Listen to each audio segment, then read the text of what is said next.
Olá pessoal, aqui é Leonardo Montes, diretamente do campo, da região de Uberaba, Minas Gerais. Hoje dia 6 de abril do ano de 2017, um dia chuvoso, e eu espero que eu consiga gravar aqui para vocês sem que haja muitos ruídos, ok? Lembrando, se você quiser ouvir outras reflexões, acessa youtube.com/medium de Umbanda. Hoje nós vamos dar continuidade ao tema anterior e dando prosseguimento também ao nosso estudo, nosso mini curso sobre desobsessão. Hoje nós falaremos sobre os fluidos negativos. Você já parou para pensar nisso? Então vamos lá. Praticamente todas as correntes espiritualistas que eu conheço falam em alguma espécie de energia, em alguma espécie de matéria que existe além da nossa materialidade física, como se houvesse uma outra matéria. Essa matéria recebeu diversos nomes através da história, como por exemplo éter, quintessência, prana, akasha, fluido cósmico universal e por aí vai. Então são várias correntes de pensamento que abordam esse mesmo princípio, porém cada uma obviamente classificando segundo a sua metodologia, a sua crença, a sua visão de mundo. O fato é que existe alguma coisa que é, ao mesmo tempo, energético e material. Uma coisa que é semi-material, uma coisa que é capaz de registrar os pensamentos e adquirir as qualidades dele. Hoje em dia, de forma genérica, nós chamamos esse princípio de energia. Então nós falamos em energia espiritual, energia do pensamento, mas é uma substância, ela é uma coisa, não é apenas um conceito, ok? Então todas as correntes, cada uma à sua própria maneira, vão falar dessa energia que existe, que permeia todos os corpos, que está no meu corpo físico, assim como está em torno de cada árvore aqui desse campo, como está misturado ao oxigênio do céu, como está no vácuo do espaço, como está no interior do Sol, está em todo lugar, ok? E uma das coisas que os espíritos ensinam é que essa energia, ela é influenciável pela força do pensamento.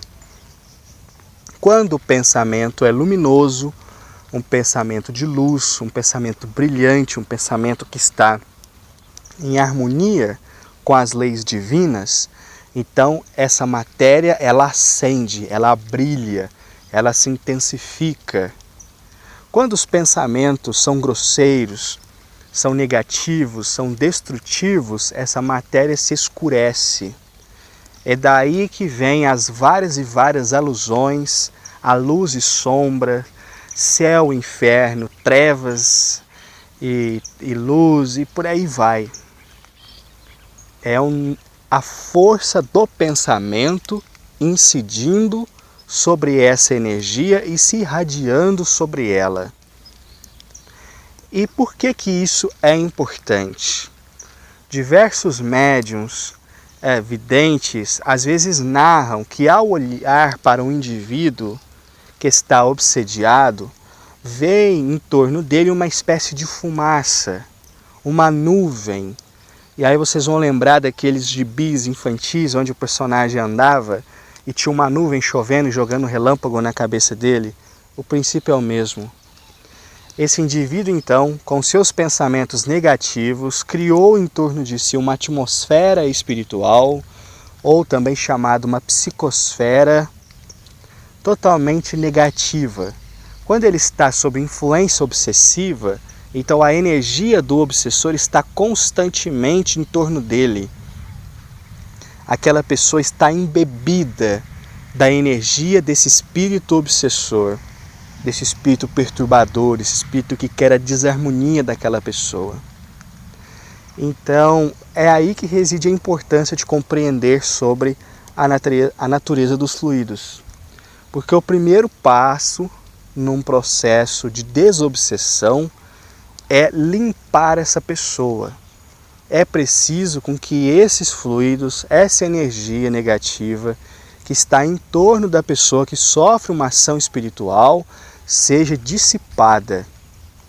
E aí entra o primeiro recurso a ser utilizado na reunião de desobsessão, que são os passes. O passe magnético, tão comum nos centros espíritas, tão comum nos centros de Umbanda, tão comum em outras áreas com outros nomes, imposição de mão, etc. Você precisa retirar esse fluido negativo para que aquele indivíduo consiga ter as suas energias mais purificadas, o que vai favorecer, inclusive, que seus pensamentos se tornem mais purificados, que os seus sentimentos se tornem mais harmônicos. Então é por isso que às vezes a pessoa chega no terreiro reclamando com a entidade, que acha que está sendo obsidiada, que está tendo uma perturbação, e a entidade fala: filho, vem na gira tomar 4 passes, não falta. Porque às vezes, da primeira vez, não pode arrancar a energia de uma vez. Vocês devem se lembrar o que eu falei na reflexão passada. Às vezes, quando você tira a energia do obsessor junto da pessoa, ela sente falta. Então você vai quebrando aquilo aos poucos. Os guias vêm com a sua energia e vai limpando, vai descarregando, né? A gente vai purificando. Então a pessoa chega com aquela atmosfera totalmente enegrecida e ela recebe um passe, aquilo já vai ficando opaco, depois vai ficando sutil, até que chega um momento em que está completamente translúcido, ou seja, a limpeza foi efetivada. A entidade recomenda um banho específico para ajudar o processo, para desagregar aquela energia densa. Então o primeiro passo da desobsessão é o passe. E é por isso que é comum, inclusive, no final dos trabalhos, que haja no ambiente da desobsessão algumas pessoas que se consagrem apenas e tão somente à tarefa de dar passes. Porque o médium, ao receber essas entidades sofredoras que também trazem os seus fluidos negativos, ele tenderá a sentir uma repercussão no seu corpo. Então, se ele recebe um espírito muito sofredor, que traz uma carga vibratória muito grande, muito intensa, alguma coisa dessa carga vai ficar com o médium, vai se misturar à energia dele. E é por isso que ao fim dos trabalhos de desobsessão é sempre recomendável que haja no ambiente pessoas que saibam dar passes exclusivamente para isso. Essa pessoa não precisa conversar com as entidades, não precisa receber. Ela precisa ficar em oração o trabalho inteiro. Terminou o trabalho, ela vai lá dar passe em todos os médiuns, ou seja, ela vai limpar, descarrega aqueles médiuns, então eles podem ir embora tranquilo. Quando a coisa está muito feia, que só uma pessoa ou 2 não conseguem dar o passe para descarregar, é comum que o médium receba ali o seu guia. Geralmente caboclos. As pessoas andam achando que quem trabalha contra a demanda, que nada mais é do que uma energia negativa nos trabalhos de magia negra, são os Exus. Mas na verdade os cortadores de demanda sempre foram os caboclos. Os Exus entram em ação quando a questão é da terra para baixo. Da terra para cima, geralmente quem atua são os caboclos. Então pode ser que ao final da desobsessão o médium incorpore o seu guia. Pode ser um preto velho, mas é mais comum um caboclo. E o caboclo vai limpar para terminar de descarregar aquele médium a fim de que ele volte para sua casa com a energia estabelecida, sem levar respingos da energia daquele espírito sofredor que se manifestou. Então, como vocês podem ver, a questão energética no trabalho de desobsessão ela é muito importante.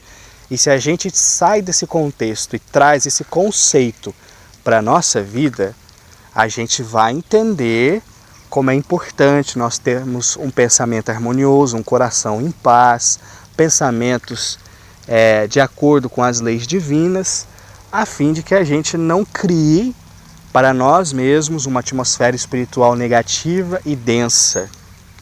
Ok? Então cada um reflete e tenta viver de acordo com este princípio, né? E os médiuns principalmente, que estão o tempo todo em contato com outras energias, saber administrar isso não é lá muito fácil. Então espero que tenha ficado claro, a chuva já está engrossando, então acho que é hora de encerrar a reflexão.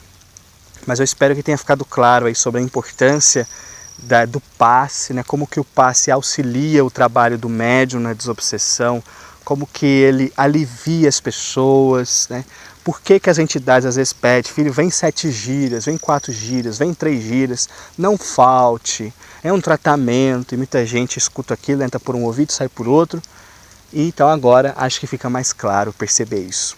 Vou parando por aqui, se você quiser ouvir outras reflexões, youtube.com/medium de Umbanda. Um abraço a todos.